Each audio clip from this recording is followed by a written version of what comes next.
And as we always do, I thought we'd go around and introduce ourselves and say who you are, where you're from, and why out of all of the rooms in the world and all the places you could possibly be besides this place, why are you here in this room?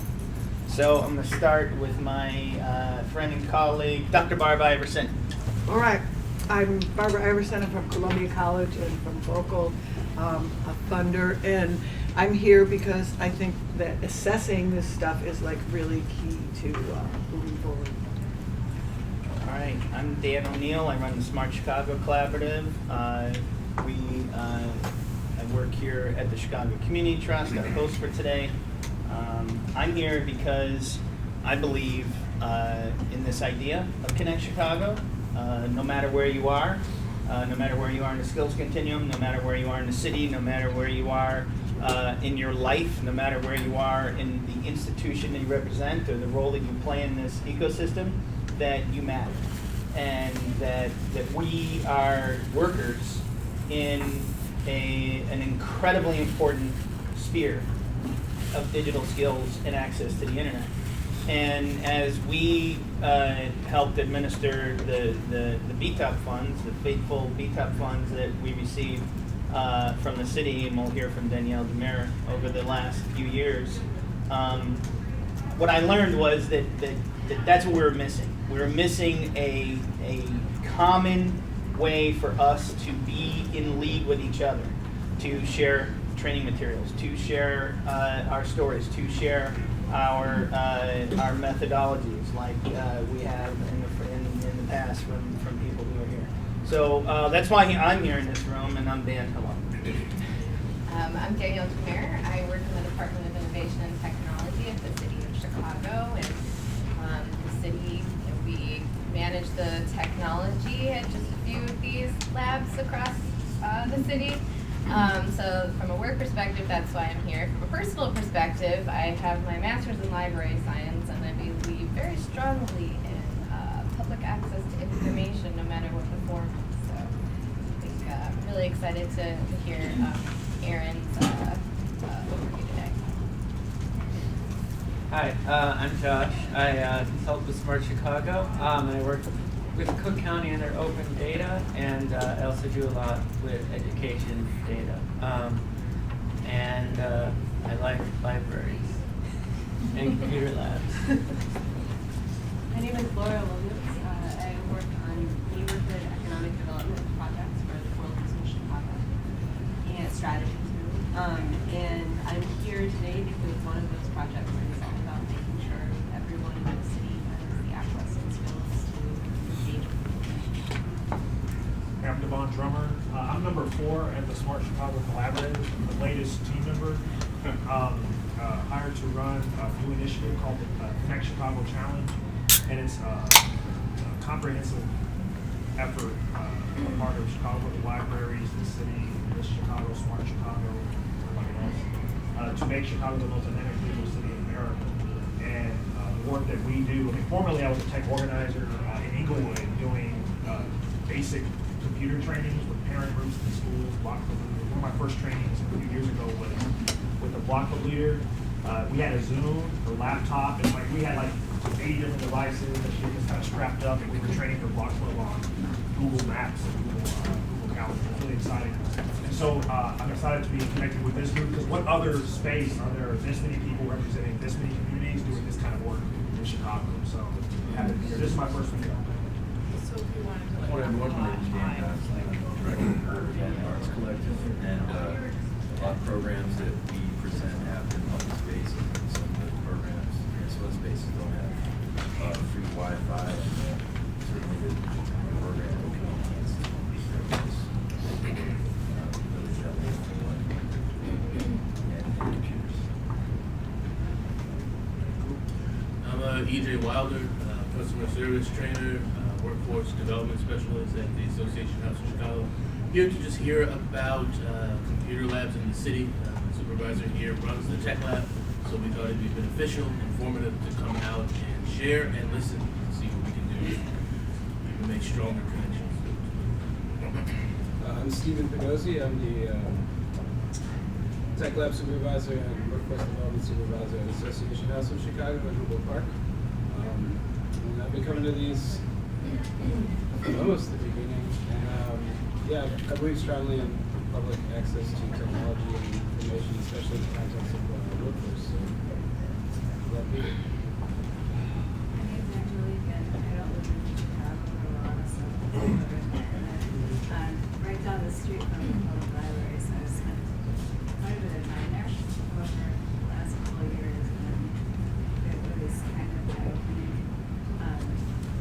It just seems like where everybody kind of goes when they couldn't be where they are overnight in a lot of cases. And so I was wondering, from that perspective, how the libraries might be used to make streamline services for people who need them. And yeah, that's all I'm up. Those thoughts.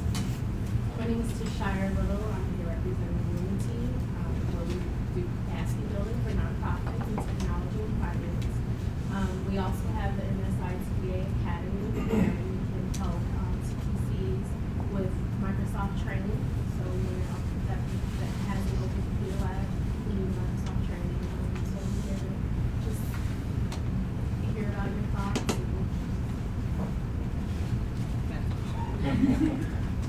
Hi everybody, my name is Adam Garcia. I'm the Vice President at Nettel Technologies. We are an IT support and managed service provider for mostly nonprofit organizations. We've also worked on several projects with Smart Chicago, and I'm here for lunch. No, seriously, Good call. most of our clients have technology centers within them, and that we've been working with technology centers for quite a long time. So just here to listen to what's going on, see how we can help. And I'm Kara Kennedy, and I'm Executive Director for Lumen, and we have a long history of working with community technology centers and continue to do that. And I'm here to really learn more about the impact, because I think that's been a big gap in our knowledge. So I'm here to learn. I'm Margaret Hansborough. I'm a second year, almost done MDP student at Loyola. I'm an intern for the Innovation and Routine in the Mayor's office. And I used to track technology and connectivity issues for Mayor's like James Pickens in Missouri before I moved here to grad school. So I'm just interested to learn what's going on here in Chicago and what we're working with and the community. Hi, my name is Cynthia Lopez, and I'm the Adult Education Coordinator for Onward Neighborhood House, where we have an open access lab for the community. I'm here to learn and actually get some data to find out what that impact is and how in the communities we can have the technology open and kind of bridge that technology gap between our participants and those that have already access to computers in their lives. Hi, my name is Andrea Rios McMillan. I'm also from Aurora, so I feel your commute. I am here, actually, Kara, we are partners with Kara and Lumity, and I'm here to learn and to share with anyone who might be interested in some of the workforce development initiatives that we're working on right now. Hi, my name is George. I'm from the library's Maker Lab, where we have digital fabrication tools available to the public. And I am here because I am working on a project that shares some of the ideas that Dan talked about sharing resources and bringing a community together. And I enjoyed the last session that I attended, and I'm here again. And hi, my name is Erin Simpson. I'm a senior at the University of Chicago, and I'll talk a little bit about that in 1 second. And my name is Christopher Whitaker. I am a consultant with the Smart Chicago Collaborative, and will be live tweeting everything. I'm Andrea Science. I'm with Chicago Public Library, and I'm here because this is work I think about every day. So. Okay, without further ado, let's hear from Erin Simpson about assessing the use and impact of free public computer labs in Chicago. Yes, all right. Thank you so much for having me today. I'm so excited. I'm here also for lunch, but mostly to get your thoughts and your expertise and your help on this. Because a lot of what I'm going to present today is questions and things that we need to find out and a strategy to get there, but I do need your help to make it happen. And so I just really appreciate your time, and please interrupt me at any point if you have questions or comments, and I'll also ask for those at the end. So my name is Erin, and I'm a senior at the University of Chicago, and if you want to pull up the PowerPoint, wherever that is. Oh, there you go.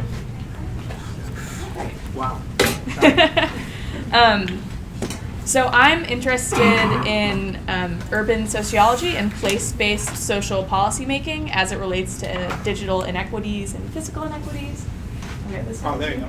Perfect. Okay, and so I am currently in my 4th year at the University of Chicago, where I study public policy, and I'm writing my bachelor's thesis paper, this research project, about assessing the use and impact of public computer centers. And so as far as a methodology background, I've worked for a number of research groups that use survey methodology, including the University of Chicago Crime Lab. And from a content perspective, I've been volunteering at the Francis and Mildred Parks YWCA, which is a Connect Chicago location, in their public computer lab for the past 3 years. And so I've gotten to see a lot of that firsthand, and I'm really interested in it on a broader level. I've also started the tech team at the University of Chicago, and so we teach college students digital literacy, web development, data analytics, and so I've seen the training perspective too. So outline for today, I want to talk a little bit about the questions I'm hoping to answer, the methodology I'm going to try to use to get there, the types of things I'm going to analyze, and then I'm going to talk about the distribution of the survey and ask for your feedback. So this is required. I do have to write this in order to graduate. Fingers crossed, everybody be pulling for me. But I'm also pursuing this particular topic because I think it is incredibly important. I think internet access issues and digital literacy are super key right now, and we've made so much progress, and yet we have so far to go. And as technology moves forward, it's just so important to get that last group of people online and skilled up before we just move even faster. And so I think this is, while important, very under-researched. And so as I started writing this paper, I was really surprised to see how little data there is about public computer centers, how people use them, what they do for a community. And so you've got a lot about the digital divide in all of its variety of forms, but not a lot about what it's actually doing for individuals or how they're trying to use these resources.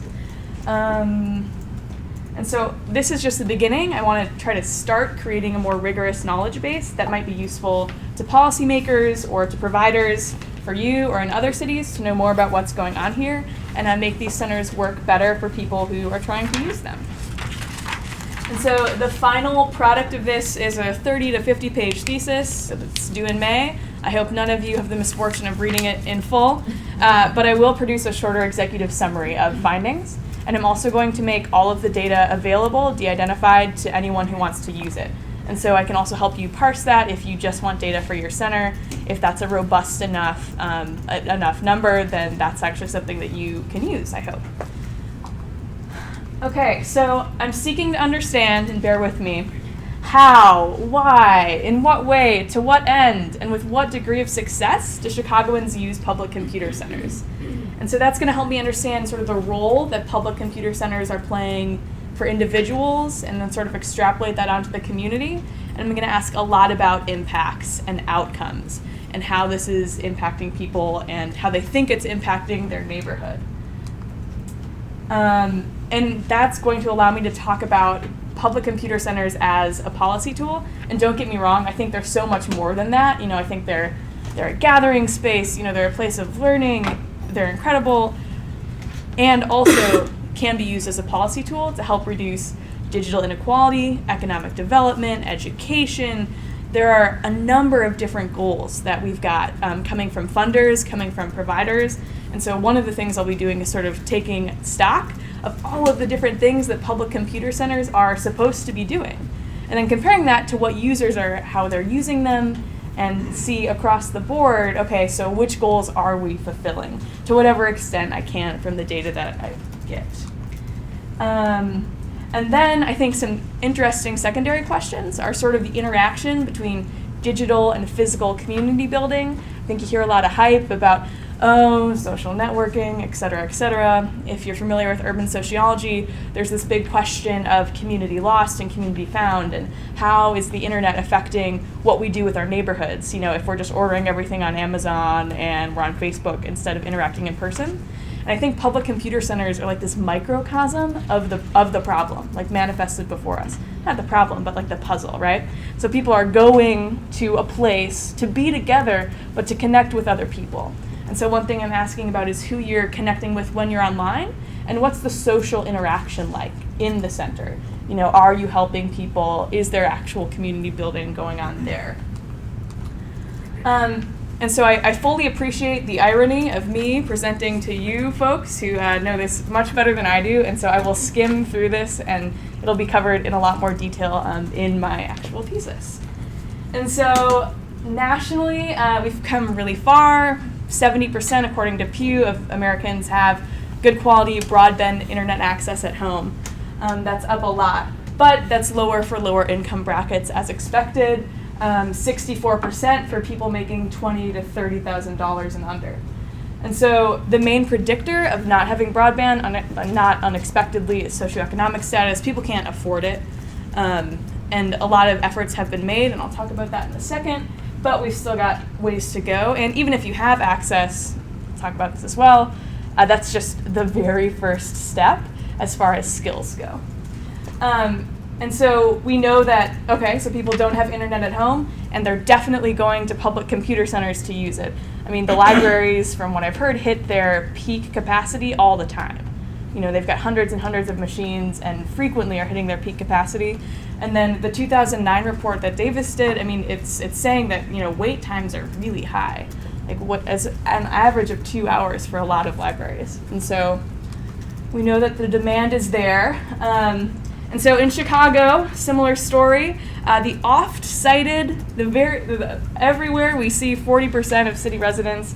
And so I'll break that down a little bit in my thesis, but it's possible that you don't have good quality internet for a huge proportion of Chicago. And there's also a huge diversity of skills. And so that's one of the problems with using the digital divide terminology, is that you're really missing how nuanced that can be, the multiplicity of ways that people can use it. And so in Chicago, a quarter of Chicago knows how to make a website. A quarter of Chicago doesn't use the internet regularly at all. And so, you know, when we're talking about internet and how people use it, that's like a really big thing to condense, but I'll be mindful of that as we go forward.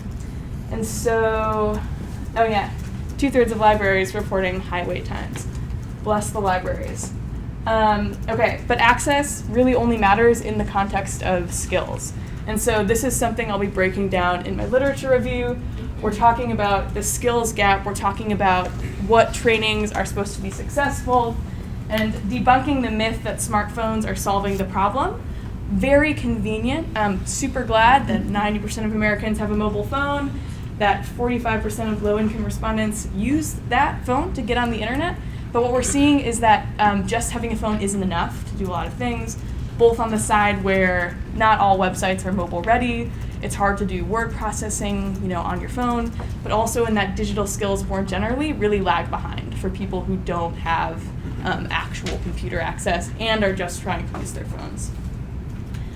And I don't need to tell you this, but the implications are really big for not having internet access. And so from an economic perspective, from an educational perspective, all of the resources online, social, educational, civic, government resources, however you want to say it, it's a big deal, and it's only becoming more so. And so I'll talk about that a lot, and I'll also talk about that critically, because there are downsides to that. There are reasons that the government would want everyone to have internet. I've had people say, well, of course they want people to have internet. Then they can vote. Then they can sort of tell them what they're trying to hear.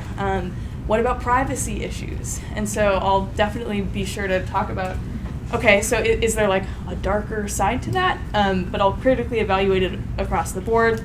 But I can tell you that the consensus is by far that you really need internet, and that's only getting more important. We're not going back on that. And so Karen Mossberger sort of looked at the geography of this, which is really interesting, in that within low-income neighborhoods, technology disparities have the potential to exacerbate existing place-based inequalities across a variety of markets. And so when she looked at this, and we can go back to the broadband statistic, we're in Chicago, so I don't have to explain to anyone, like this is not surprising for broadband use by community area, where the red is between 35 and 54%, and the green is between 86 and 94%. So using it at home. So this is mapping on pretty closely to the socioeconomic disparities that we see already. Okay, federal policy background. Interestingly enough, internet access began as it was problematized in the 1990s when we first started talking about it. And so this is when the digital divide narrative comes out from the FCC and others. Since then, we've had a variety of federal policy actions on this. E-rate to fund the libraries, BTOP and the Recovery Act, the Everyone On and Connect to Compete initiative through the Free Public Lunch Program. And so a variety of federal level stuff, and some of that's trickled down, some of that's come directly. And in Chicago, talk a little bit about how we're thinking about that there, the development, at least through documents, of how the city began to think about the digital divide, digital literacy. And so I get to talk about smart communities, I'll talk about Connect Chicago, the tech plan. And one thing that I am having trouble with, and I would love if people have suggestions for this, is to also highlight the many stories of the distinct community organizations that are offering services. Because while some of them have received the federal funding that it's easy to tell the story for, it's hard to get a narrative anywhere, a visible narrative of those places. And so what I think I'll probably do is highlight a number of them that I think are sort of representative from different types of centers, but if you've got a suggestion, I want to hear it.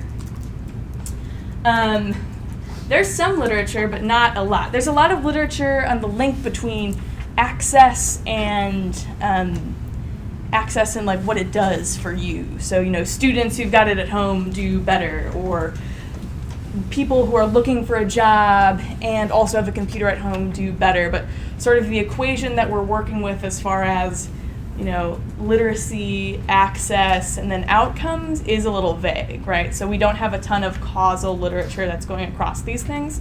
And I'm going to also be looking at a lot of correlational stuff, but at least I'm trying to include each part of that equation so that we can sort of understand it more broadly and how that's working.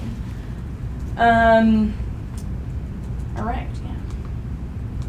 Okay, so guys, I have developed a survey. I've developed an online instrument in English and Spanish. It is the end-all, be-all of my research. I've sat in public computer centers and watched people use the internet to try to figure out how to design this and how it'll work. And I need your help in doing it. And so it takes 10 minutes. And I have received $300 from the Public Policy Department at the University of Chicago to give out 3 prizes, because I know that a lot of these places are timed. And so 10 minutes of your time, I really need it. And yes, it presumes that you know how to use a web browser and that you know how to enter a hyperlink. That's a huge problem, but I think it's worth it to try to get to a higher number of responses. And so any help that you can in greasing the wheels as far as getting people from seeing this sign in your public computer lab, or also this sign, to this link, that's where I need you. But so there'll be an incentive, it'll be a raffle, that data will be de-identified immediately, so kept separate from, you can opt in and just give me your email and your phone number so that I can contact you. And then the rest of it is anonymous, but it will be linked to your center. And I'm aiming for over 250 respondents. I would love to get more than that. The more I get, the more robust these findings can be, the more correlational findings I can present, and the more data that you'll have as centers to then take, if you only get 5 responses, that might not be representative. If you have 40 responses from your center, that's huge. Then you can take this data and do your own analysis too, which would be awesome. This is low tech, you guys. So I've printed out surveys. Later today, I'm going to be sending out an email to all of the providers that have an email listed on the city data portal, in the Connect Chicago portal, asking them to participate in producing the survey. Put them up around the center, leave them up for a week, take them down. Yes, that's the plan. All right, and the content, there's sort of 4 main areas that I'm covering, and let me catch up here. So we're asking about activities, we're asking about impacts, we're asking about attitudes, and then we're going to ask a lot of demographic and geographic questions, not to know that in and of itself, but to overlay that on the other 3 categories to better understand patterns and how that might vary among groups of people. And so activities, so what are you doing here? How often are you here? What is your reason for coming here? How much do you rely on this center? Is this your primary source, or do you prefer to come here? Is it the trainings? Who are you connecting to? Impacts. Some of this will be open, free response. Tell me how you think this affects your community. Has this, done anything for you in your life? And also some things that I'm going to suggest because I think it's hard, does this help you do your homework? Or have you applied for jobs using this? Has the training taught you a skill that's helped you get a job? And so on one hand, those are leading questions, but on the other hand, I think it's important that we start trying to make those things visible. Attitudinal, so attitudes toward the social effect of the internet. What's your level of satisfaction, with the trainings, with the center? Do you feel comfortable here? One of the Smart Chicago Collaborative's principles is you've got open and also everyone. And so I think one of the important things is to make sure people are feeling comfortable. And so to identify why people aren't. Also use sort of a crime lab technique, which is to ask not about you, but about your friends. So if you have friends who don't come to the center, why not? If they need these services. Is there something about it that turns them off? Just so we know. And then finally, demographics. So that's going to cover age, ethnicity, income, background, neighborhood, and also technology history and technology competency. And while there's a danger to having everything be self-reported, there's actually a good body of literature that says people are good assessors of their own technology competency. People report with a lot of accuracy how good they actually are at using computers. And so looking forward to hearing that. Okay. And so sort of 3 sets of data. So there's the qualitative data, there are the responses, the descriptions of, I like to come here to do this, and the trainings help me in this way because of X. I'm satisfied, or I don't feel comfortable.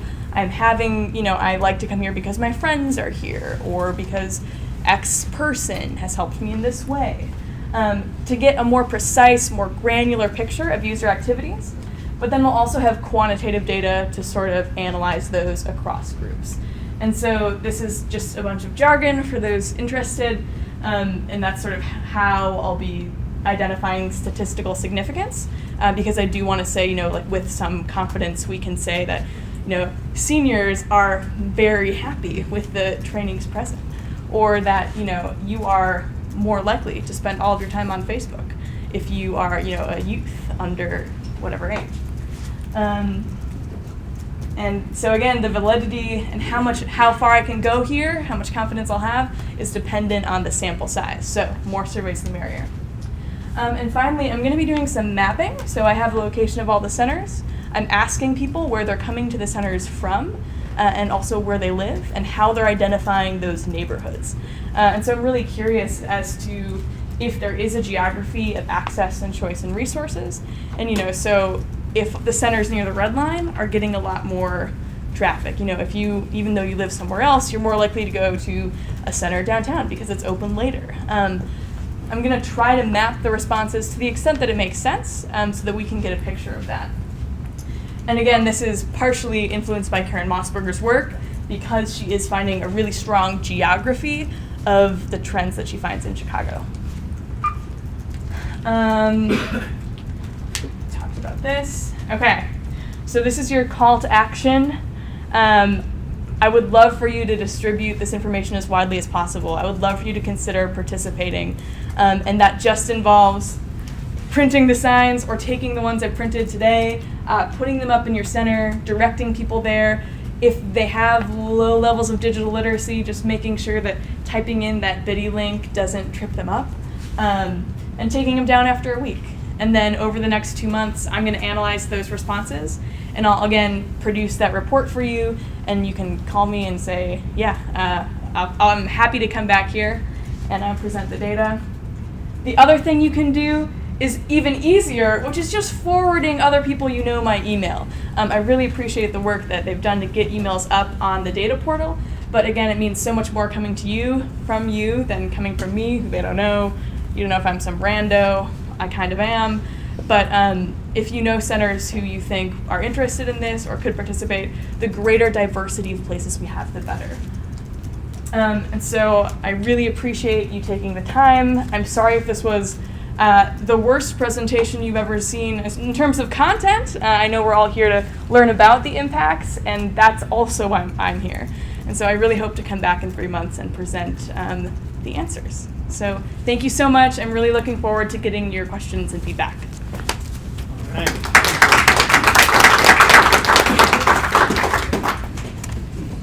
Yes? So you don't want someone to fill out your survey from their mobile phone?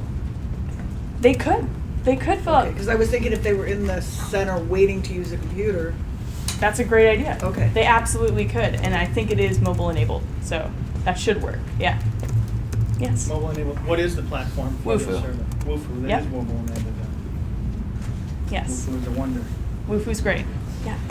When you do, are you going to do any kind of like classification of, say, the size of the center or the type of location? Definitely, and I haven't narrowed that down yet because I'm waiting to see what sorts of responses I get. Okay. But size will be a big thing, and then the type of center. So, workforce centers have different goals than senior centers do.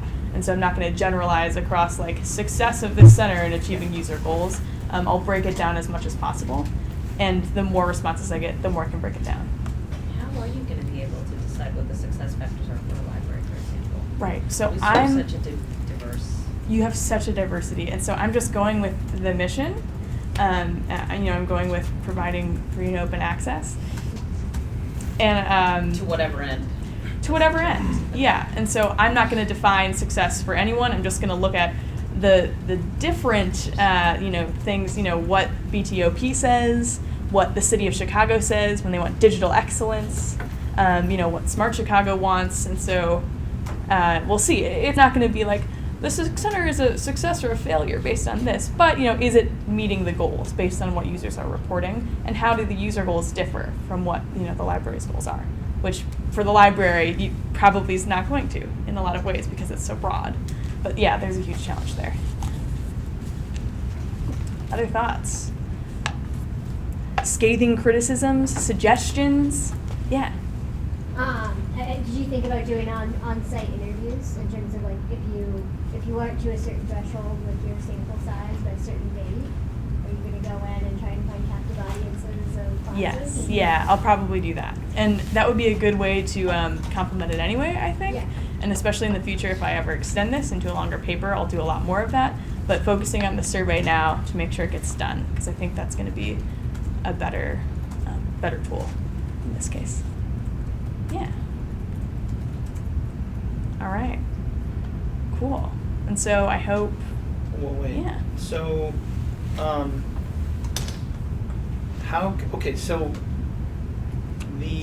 a lot of the people here are workers in the computer labs. Mm-hmm. Do you have a specific outreach for them, like materials or Yes. flyers or? I do. I actually wasn't queuing that up like a softball, but wow, you've got it. Yes, I have flyers in English and Spanish, and the survey with the corresponding survey link. I would love for you to take these today. I would love for you to provide me with your correct email, just in case it's different on the site. And then I'm going to send all this information to you. I would love for you to forward it to others you know. I would love for you to put these up in your centers.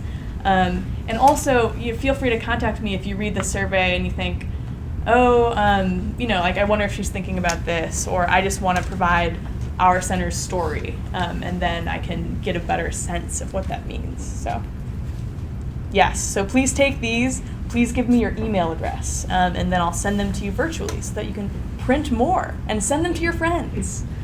Yeah. Okay. I really appreciate your time, so thank you so much. Yeah. Would it make sense for you to show us the survey now? Yeah, if you want. Yeah, let's get into it. Yes. Can we do English Yeah? for my All right. Woo-foo. Woo-foo is everyone. Is there a trackpad? Oh, yeah. Escape.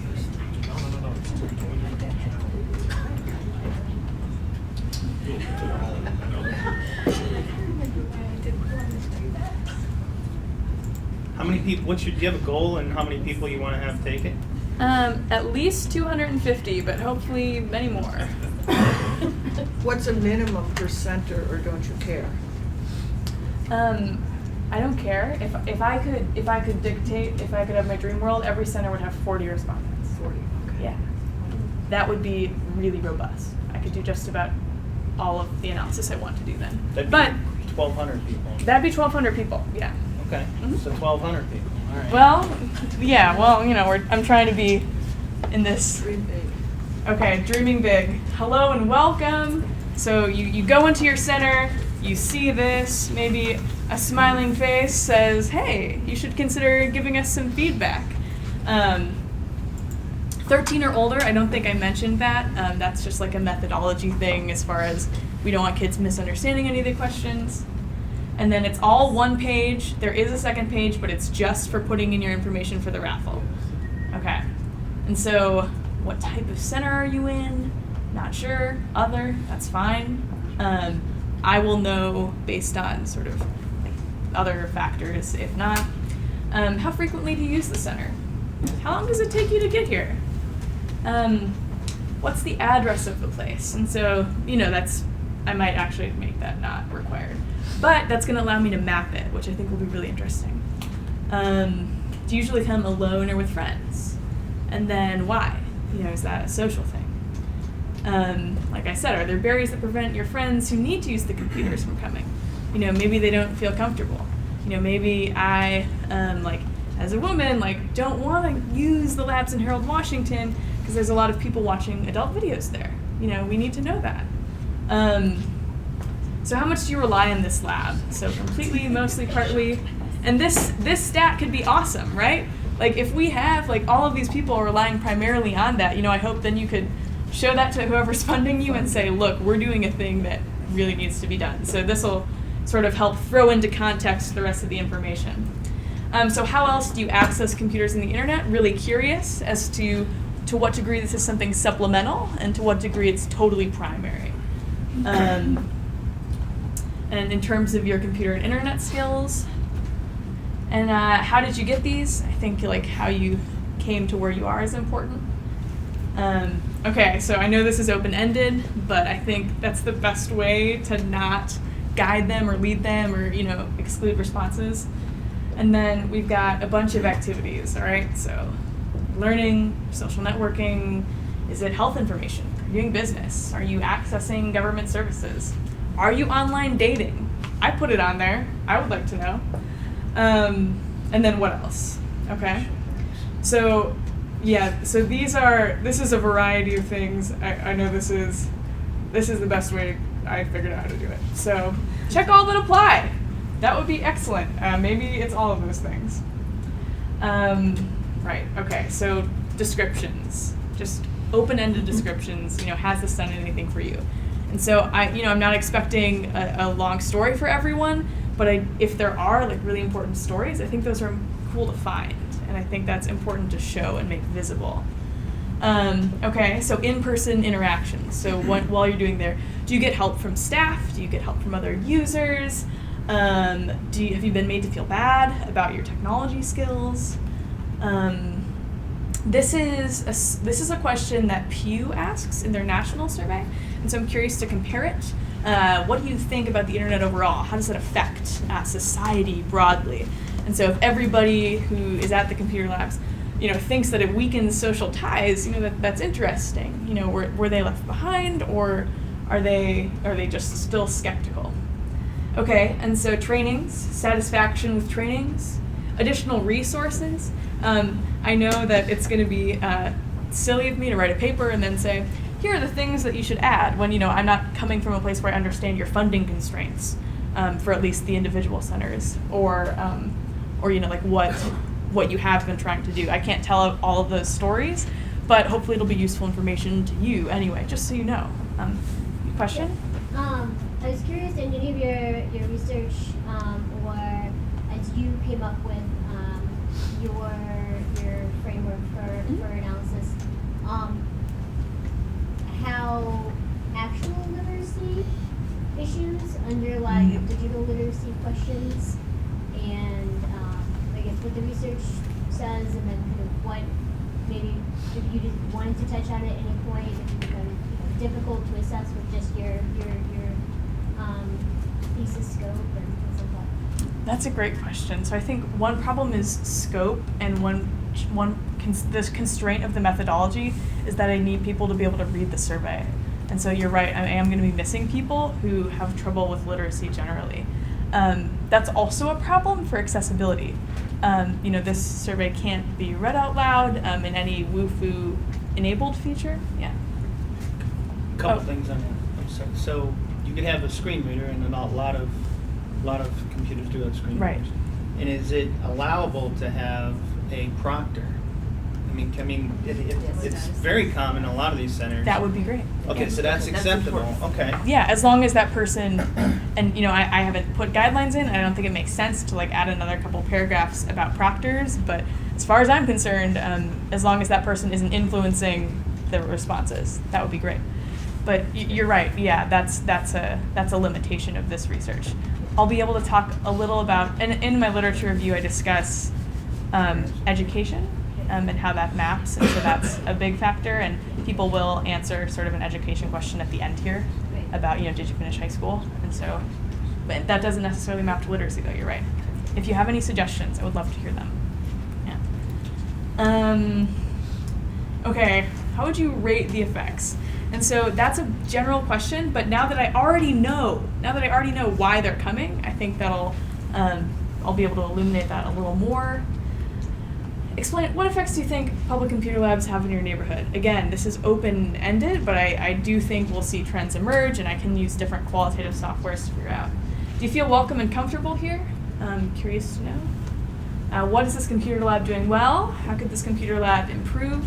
That's not to pick on any specific centers, it's just to identify things overall. Like, if people are really constrained by the time limits, that will come up here. If people are really having a hard time getting to the center in the hours that are there, that'll come up here. And also, if the trainings are great, if the people there are really helping them, that'll come up here. And then these are demographics, which are pretty basic and includes, and we already did technology history. And so that's just to see, are there patterns there? And obviously those will be put in the context of whatever neighborhood they're in. Sonia, who's watching and does a lot of our WooFoo forms, she said that limiting the number of dropdowns is important, especially for screen readers, because the screen readers just can't read it. Okay. So whenever it's possible not to have a drop-down menu, it's preferable. I think I actually don't have any. There's just one. Right. Yep, I don't have any drop-downs. Well, there you go. Yep. Well played. Okay. And then same thing in Spanish. So.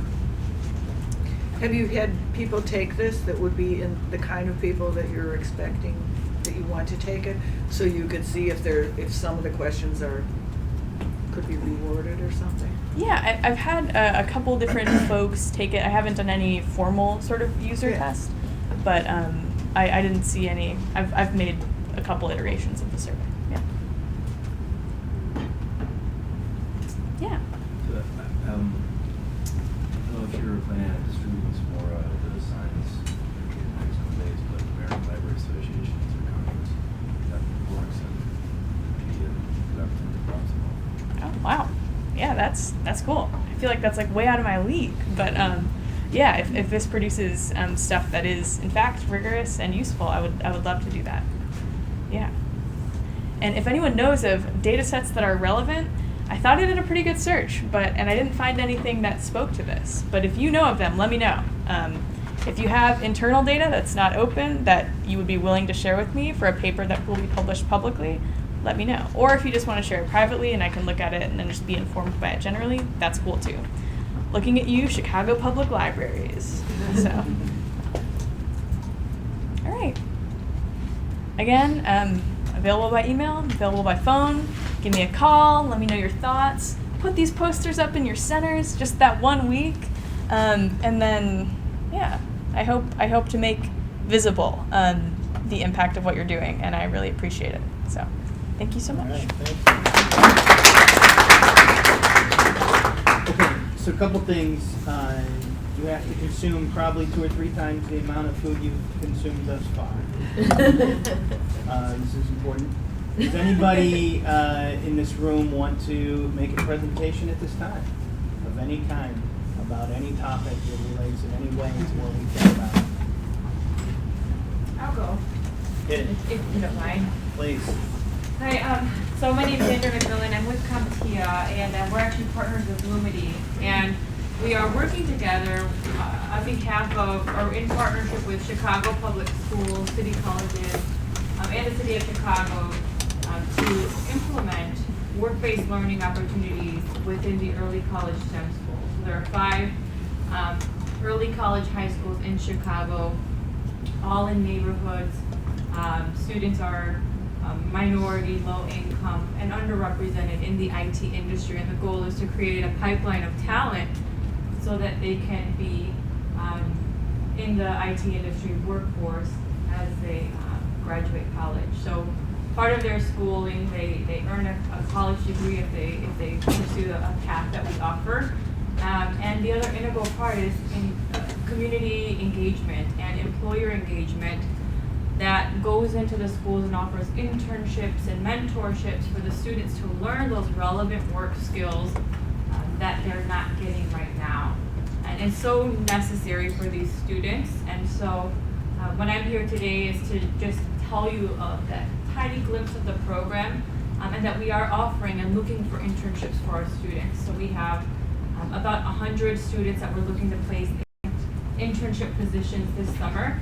And we're looking at IT industry, web development, computer science, networking, as well as just general work readiness positions. So if you know of anyone or have any company in mind that might be interested or helpful for a student, I am all ears. I do have cards and I'll pass them around for everyone, but I'd love to try to find ways to get these students in these meaningful positions that could help them and help employers kind of increase their diversity in IT as well. Do they have to be paid internships? Yes, we are looking for paid internships from area employers. But I will say for community organizations and nonprofit organizations, people who just need the help and maybe are restricted by funding, we are looking at finding really creative ways to help supplement that income. So don't let that be the barrier. If you know of anyone who needs help, let me work with you to make that student be able to be present and work in your business or your recommendations business. What grade level? These are going to be juniors. So they've already gone through 3 years. This is the 3rd year of tech training. And so the important thing to remember is we are vetting these students, and so they're interested in working, they're ready to get out there, but they are junior students. Anybody else? Is there a link? Yes, there is a website, it's www.ecss, but it's not CompTIA. You want to do it? Yeah. It's right here. If I can.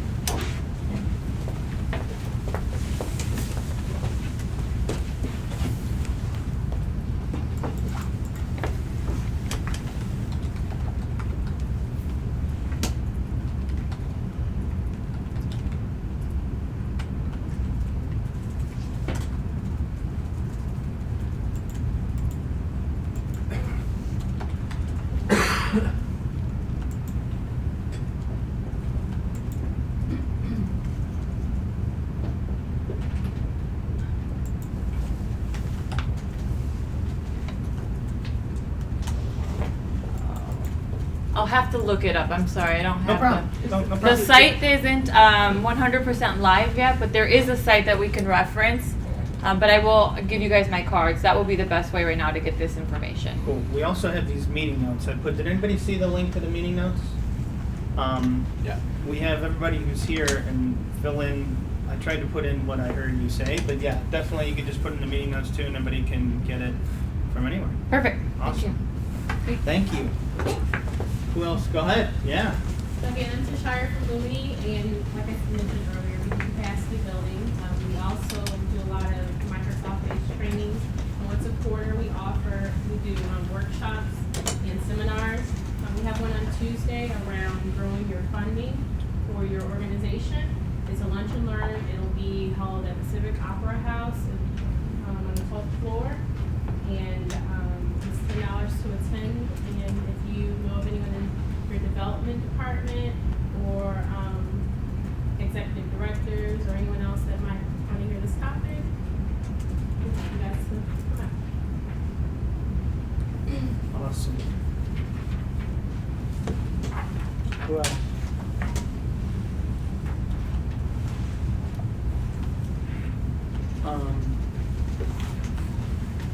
Okay. I can Here's the share. deal.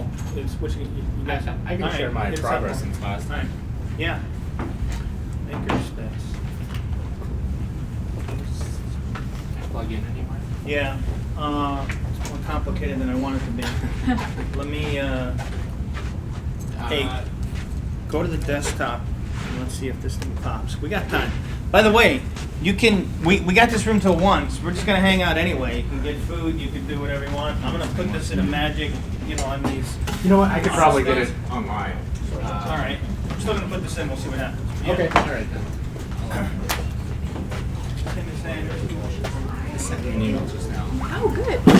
Requesting that doc because I think it fit into the. Yeah. So we're in. Do you have it?